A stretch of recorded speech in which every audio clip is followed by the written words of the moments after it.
నమో నారాయణాయ. అందరికీ నమస్కారం అండి. ఈ వీడియోలో 2026 సంవత్సరంలో వరోధిని ఏకాదశి ఎప్పుడు వచ్చింది, ఈ ఏకాదశి తిథి యొక్క విశిష్టత, ఏకాదశి తిథి వివరాలు, పారణ సమయాలు, ఈ ఏకాదశి రోజు ఎటువంటి విధి విధానాలు పాటించాలి, పూజా సమయాలు అన్నీ కూడా క్లియర్గా తెలుసుకుందాం.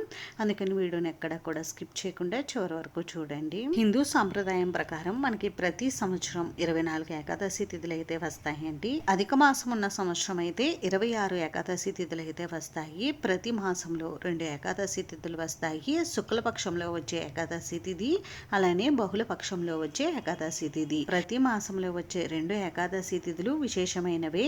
ప్రతి మాసంలో వచ్చే ఈ 2 ఏకాదశి తిథులలో ఏకాదశి వ్రతాన్ని ఆచరించడం వలన మనం చేసినటువంటి పాపాలు అన్నీ నశించి వైకుంఠ ప్రాప్తి, మోక్ష ప్రాప్తి కలుగుతాయి. ప్రతి మాసంలో వచ్చే ఒక్కొక్క ఏకాదశికి ఒక్కొక్క ప్రత్యేకత అయితే ఉంటుందండి. అలానే ఈ చైత్ర మాసంలో బహుళపక్షంలో వచ్చేటటువంటి ఈ ఏకాదశి తిథికి కూడా ఒక ప్రత్యేకత అయితే ఉంది. అది ఏమిటనేది ఇప్పుడు తెలుసుకుందాం. ముందుగా ఏకాదశి తిథి వివరాలు తెలుసుకుందామండి. చైత్ర మాసంలో బహుళపక్షంలో వచ్చేటటువంటి ఏకాదశిని వరోధిని ఏకాదశి అని పిలుస్తారు. ఈ వరోధిని ఏకాదశి రోజు ఎవరైతే ఏకాదశి వ్రతాన్ని ఆచరిస్తారో వారు చేసినటువంటి పాపాలు అన్నీ నశించి వైకుంఠ ప్రాప్తి కలుగుతుందని, అలానే ఈ భూమండలంలో ఉన్నటువంటి వివిధ రకాల గోవులను దానం చేసిన ఫలితం దక్కుతుందని మనకి పురాణాలు చెప్తున్నాయి. మరి ఇన్ని విశేషాలతో కూడుకున్నటువంటి ఈ వరోధిని ఏకాదశి 2026 సంవత్సరంలో ఎప్పుడు ప్రారంభమై ఎప్పుడుతో ముగుస్తుంది అని అంటే, స్వస్తి శ్రీ చాంద్రమాన శ్రీ పరాభవ నామ సంవత్సరం, ఉత్తరాయణం, వసంత ఋతువు, చైత్రమాసం, బహుళపక్షం,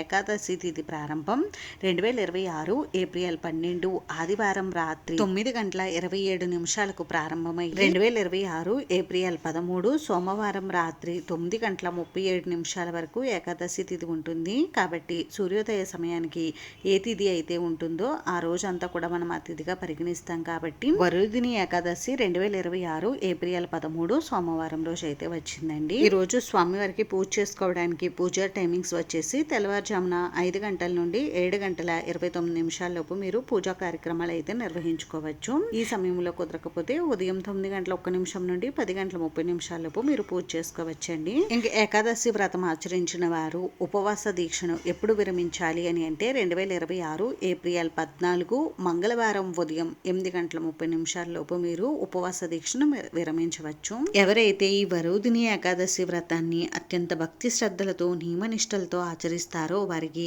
అష్టైశ్వర్యాలు కలుగుతాయి. అలాగే ఆ శ్రీమన్నారాయణుడి అనుగ్రహం సంపూర్ణంగా కలుగుతుంది.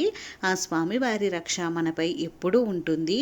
అలానే ఈసారి మనకి ఏకాదశి వ్రతం సోమవారంతో కూడుకుని వచ్చింది కాబట్టి ఈ రోజు నిర్వహించే శివ పూజ, శివాభిషేకం కూడా విశేషమైన ఫలితాలను ఇస్తాయి. అంతేనండి. చూసారు కదా. ఈ వీడియోలో మీకు ఇంకా ఎక్కడైనా డౌట్స్ ఉంటే నాకు కామెంట్ చేయండి. రిప్లై అయితే తప్పకుండా ఇస్తాను. వీడియో నచ్చితే లైక్ చేసి, షేర్ చేసి, సబ్స్క్రైబ్ చేసుకోండి. Thanks for watching.